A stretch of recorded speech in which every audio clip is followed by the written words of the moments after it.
दोस्तों, आज की इस वीडियो के माध्यम से मैं आपको ओबीसी प्रमाण पत्र के लिए जो ऑफलाइन फॉर्म होता है वो कैसे फिलअप करते हैं, साथ ही ओबीसी प्रमाण पत्र बनाने के लिए आपके पास कौन कौन से डॉक्यूमेंट होने जरूरी होते हैं और अंत में मैं आपको बताने वाला हूँ कि यदि आप विवाहित महिला का जाति प्रमाण पत्र बना रहे हैं तो आपको कौन से डॉक्यूमेंट लगाने हैं। तो गाइस बने रहिए इस यूट्यूब चैनल पर। यदि जानकारी अच्छी लगे तो इस वीडियो के लिए मुझे एक लाइक जरूर देना। अब आपको कीमती समय ले मैं आपको सबसे पहले मैं आपको क्रम वाइज बताने जा रहा हूँ। तो यदि आपको केंद्र या राज्य का प्रमाण पत्र बनाना है, तो यदि आपको केंद्र का प्रमाण पत्र बनाना है तो आपको यहाँ पर केंद्र के ऊपर राइट क्लिक करना होगा। यदि आपको राज्य का बनाना है तो आपको राज्य पर क्लिक करना होगा। लेकिन केंद्र का बनाने के लिए आपके पास जो राज्य का प्रमाण पत्र है, राज्य का जाति प्रमाण पत्र है, वो आपका 6 महीने से ज़्यादा पुराना नहीं होना जरूरी है। यानी कि आपको केंद्र का बनाने के लिए आपको राज्य का प्रमाण पत्र, जाति प्रमाण पत्र अटेस्ट करना जरूरी है, जो 6 महीने से ज़्यादा पुराना नहीं होना जरूरी। अब आपको सबसे पहले मैं आपको आवेदक के परिवार के मुखिया का जन आधार कार्ड, यानी कि क्रम संख्या 1 में आवेदक के परिवार के मुखिया का जन आधार कार्ड, यहाँ पर आपको फर्स्ट वाले ऑप्शन पर आपको जन आधार कार्ड संख्या फिलअप करनी है, जो कि आपके फ्रंट पेज पर होगा। ठीक है। अब आपको सेकंड वाले ऑप्शन पर आवेदक का पूरा नाम, यहाँ पर आवेदक कौन हो सकता है, तो आवेदक यहाँ पर जिसके नाम से जाति प्रमाण पत्र बनाना है उसका यहाँ पर नाम फिलअप करना होगा। उसके बाद में जो तीसरे नंबर पर है जन्म तिथि, यहाँ पर आवेदक की डेट ऑफ बर्थ फिलअप करनी है, यानी कि जन्म दिनांक। ठीक है।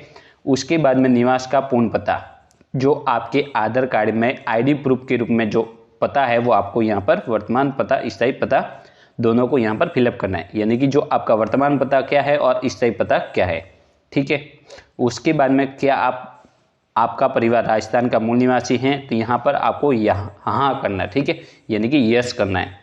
यदि नहीं है तो आवेदक का मूल राज्य कौन सा है, यदि आप राजस्थान के मूल निवासी नहीं हैं तो आपका मूल राज्य कौन सा है, उसके बाद में जिला कौन सा है, तहसील कौन सा है और पता आपका क्या है।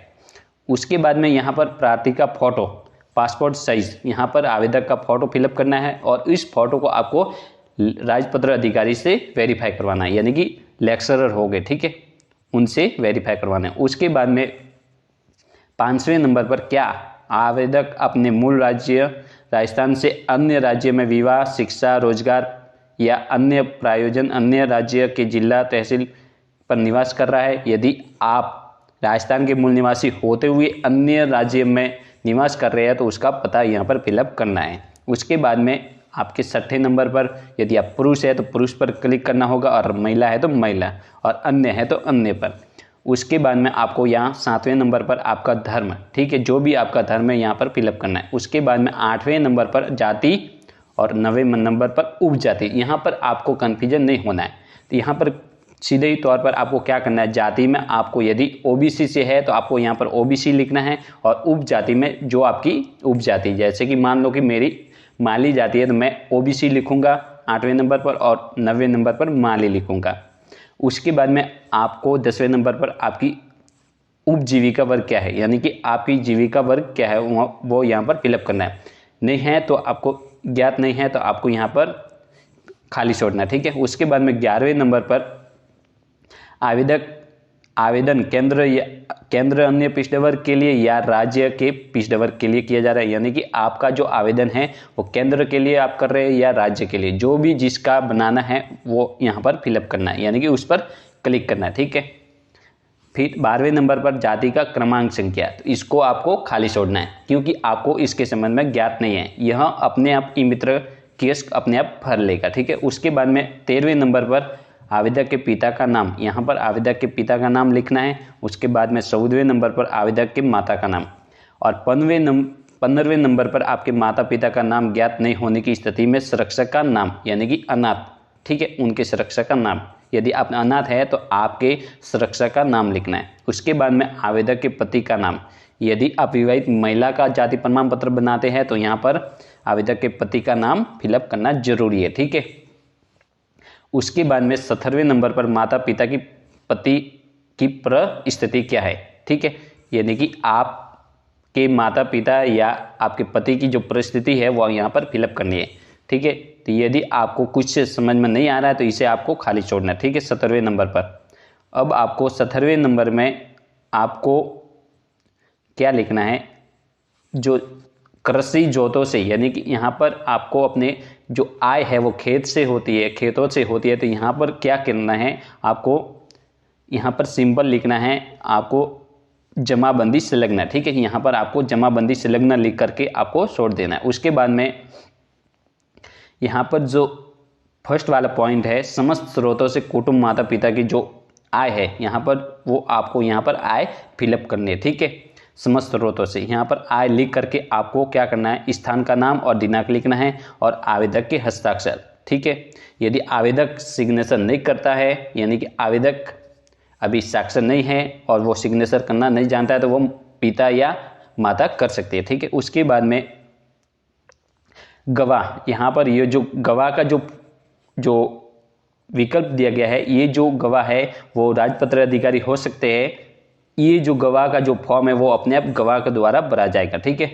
उसके बाद में यहाँ पर शपथ पत्र, तो शपथ पत्र यहाँ आपको यहाँ पर इम्पोर्टेंट जानकारी है कि आपको शपथ पत्र यदि आप अपने बच्चे का बना रहे हैं और बच्चे की उम्र है 18 से कम है, तो ये पिता के नाम से या माता के नाम से भरा जाएगा, ठीक है। यदि बच्चे का बनाया जाता है और बच्चे की 18 साल हो गई है, तो ये शपथ पत्र उसके स्वयं के नाम से भरा जाएगा, ठीक है। यानी कि शपथ पत्र जिसकी 18 साल हो गई है तो वो स्वयं भरेगा, और 18 साल नहीं हुई है तो उसके माता पिता के नाम से भरा जाएगा। उसके बाद में हस्ताक्षर शपथ ग्रहीता का, ठीक है। उसके बाद में आपको यहाँ पर क्या लिखा कि जाति की पुष्टि हेतु प्रथमतः राजस्व रिकॉर्ड अथवा यथा भूमि जमाबंदी या अन्य दस्तावेज ऑनलाइन उपलब्ध नहीं होने की स्थिति में हल्का पटवार जांच रिपोर्ट, यहाँ पर आपको अपने पटवारी से हस्ताक्षर करवाने हैं, ठीक है। जैसे आप ये फॉर्म फिलअप कर लेते हैं और 2 राजपत्र अधिकारी से सिग्नेचर करवा लेते हैं, तो उसके बाद में जो डॉक्यूमेंट आपको अटेस्ट करने हैं वो आपको डॉक्यूमेंट में आपको बताने जा रहा हूँ। तो गाइस आप देख सकते हैं जाति प्रमाण पत्र के लिए जो आवश्यक दस्तावेज है, सबसे पहला जो दस्तावेज रहेगा राशन कार्ड, उसके बाद में आधार कार्ड, आधार कार्ड है वो आवेदक और पिता दोनों का, ठीक है। उसके बाद में तीसरे नंबर पर जन्म प्रमाण पत्र, यदि जन्म प्रमाण पत्र नहीं है तो मार्कशीट, यदि बच्चे का बनाया जाता है तो जन्म प्रमाण पत्र अटेस्ट करना जरूरी है, ठीक है। चौथे नंबर पर पुराना जाति प्रमाण पत्र, यदि आपके पास पुराना जाति प्रमाण पत्र है या आपका स्वयं का या पिता का, वो अटेस्ट करना है तो, ठीक है। उसके बाद 5वें नंबर पर जन आधार कार्ड, आवेदक का नाम होना जरूरी है, यानी कि जन आधार कार्ड होना जरूरी है और जन आधार कार्ड में आवेदक का नाम भी होना जरूरी है।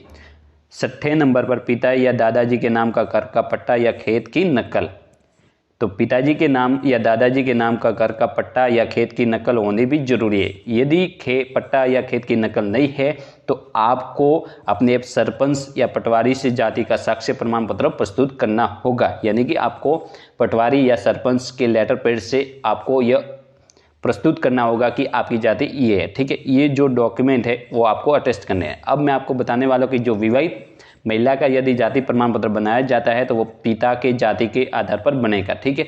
यानी कि जो विवाहित महिला है उसके आवेदक में पटवारी के सिग्नेचर पियर पक्ष के होंगे, ठीक है। तो इसके साथ में आपको विवाहित महिला का एक मैरिज सर्टिफिकेट भी अटेस्ट करना होगा। तो इन डॉक्यूमेंट के साथ आप अपना जो ओबीसी का प्रमाण पत्र है वो प्राप्त कर सकते हैं। तो गाइज आज की जो जानकारी है वो काफ़ी इंपॉर्टेंट भी रही होगी और काफ़ी लाभदायक भी रही होगी। तो please like and subscribe my YouTube channel. जय हिंद, जय भारत।